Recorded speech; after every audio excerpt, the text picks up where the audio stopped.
Hey guys, just a quick video on the prostar Mppt Solar controller, which I've just installed into the camper truck build. Let's go and have a look at it.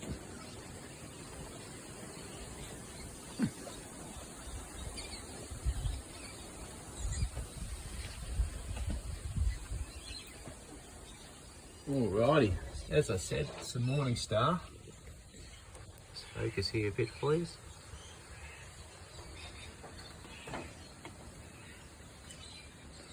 Now, I've played around with it a little bit, so I can get it going. Set a timer so the light comes on when you press it, which is pretty handy. You can leave that on all the time, but I don't want it drawing the battery. Now, it's not set for 5 seconds, so it will turn off pretty quickly. Now, at the moment, there's not much going on with the sun. It's all there behind trees and stuff, so there's not much going on. So I had a little bit of a fiddle here. So if you scroll down with it, you can get different commands on it. So as you can see just here, your status, history, settings. As you go down, it will highlight the next one down, which is pretty cool. We'll just quickly go through some others. We'll go back there. So if we go to the back button, as it says here, the arrow to the back, press that, and she goes back. And you can use these to go through. So you've got your today's energy, which not much because I've only just installed it. Press it again, and it's got your today's charge rate. So you can go in there and check all that out, which is pretty cool. And it goes back to the main screen there.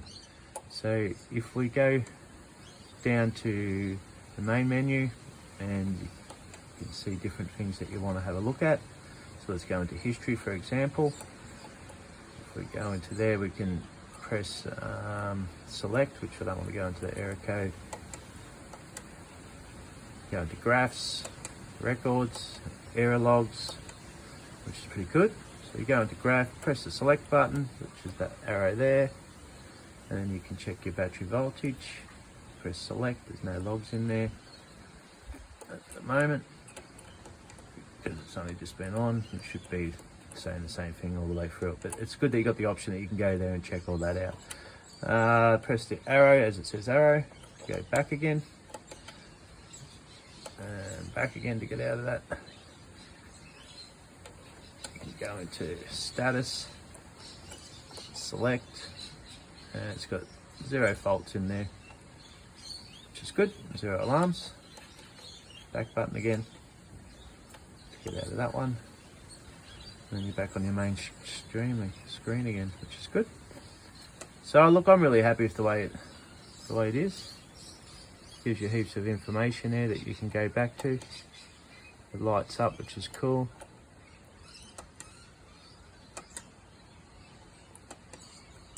And you go into settings and change heaps of stuff. So you can select the settings, and that's basically what it's set at the moment. Up and down and scroll through.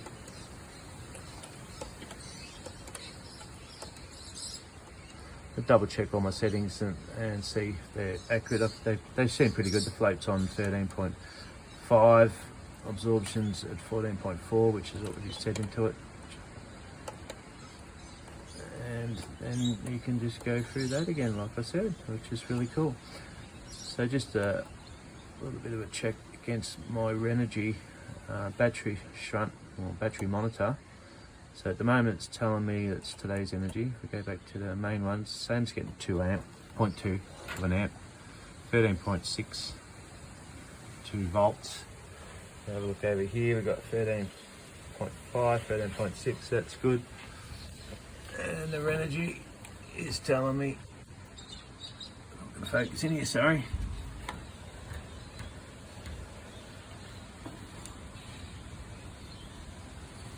So it's telling me 13.5, and what it's coming in at is 0.69, 13.6, 13.5, so it's reasonably accurate. And it's telling me it's pulling 9 watt. Now that's the main good feature on this one here, is it tells you the watts, tells you how much it's doing, what it's actually doing. And that's the Renogy shunt, which is a battery monitor. It's got a 6 metre cord on it, which is good as well. I'll put that into the camper. Basically everything over here on that goes from the negative to the negative of the shunt here, and then every other load negative goes on that side, and it will read everything that's going on into the battery that's coming out of it and give you the display, which you can turn the light on as well. And it normally flashes like that when it's actually charging. So saying 13.5 volt at 0.7 amps, and this is telling me 13.59 volts at 0.2 amps. So that's a good indicator. But this one here is 100% accurate, and it also tells you your amp hours in your battery and when it's going to how much life you got left. And if you put a load on it as well, it can tell you how long it's going to last at that load that's on it, which is really handy as well. But I'll do a separate video on that one. This one's more today's for the Morningstar ProStar. It's a 40 Mppt. So the 40M basically means it's got a screen. If it hasn't got the M on it, that means it hasn't got the screen display on it, so you can't see that information that we're looking at right now. It's got a good case on it to hide all the wiring behind there, and it's also got a setting bar in there as well. I actually bought this one here second hand from a nice old fella who upgraded his system, and I paid just over $200 for it, which is good because they're retailing way over $800. And it's always if you're buying something second hand, but he seemed like an honest guy, and he even delivered it to me for a small fee, and it's working as designed. Tomorrow will be the real test, see how many watts I'm getting out of my solar panels. The original one was a Morningstar as well. I was considering getting a Renogy, which I still may end up getting a Renogy one, but this one here, I was pretty happy with the way the Morningstar was performing with this old PWM. Unfortunately, it didn't like the voltage I was throwing for it, and it decided to do its own thing, so none of the lights would light up, which was my first sign that something was wrong, and it was pumping like 17 volts into the battery, which is not good. So luckily I saw that and switched it off. And so the old ProStar 20, which is the PWM, is out of action and replaced by this Mppt one, which I'm really happy with. And that's it for that particular setup at the moment. Still going to neaten everything up. I've got the solar circuit breaker over there,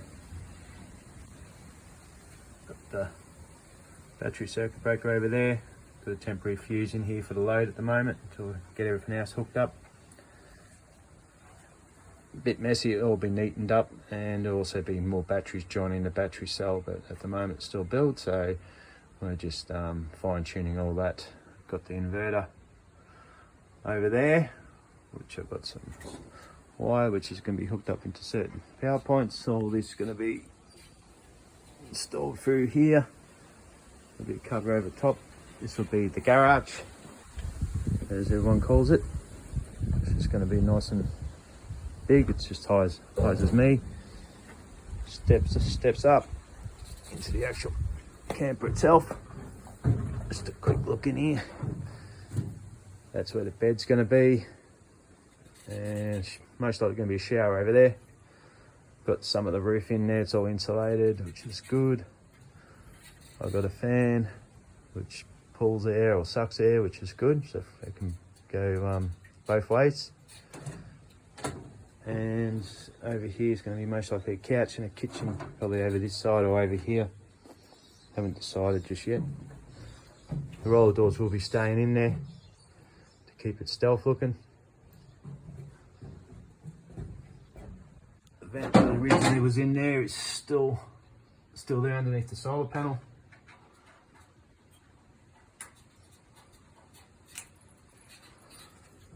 Lights, half the lights are there. It's going to be going on a remote dimmer. Them 4 over the bed and shower area. Then there'll be another 4 over this side over here. Yeah, just got to cut that next bit of wood out to go around this fan. Insulate some of the walls. So still a lot to do. But I'll film it as we go. Probably enough on that. This video is meant to be about the Morningstar, which, as I said, very happy with it, and just thought I'd give you a quick run through, just so you can see some of the things it can do, which is pretty cool. As I said, I'm pretty happy with it, and just want to let you know, because there's nothing I could really see to actually show you the functions. I talked about it a lot, but not actually the functions and what it can actually do in there, which I'm pretty happy with. And yeah, tomorrow will be a big test. So thanks for watching, guys. And yeah, the camper build is a work in progress, but we're getting there. See you next time.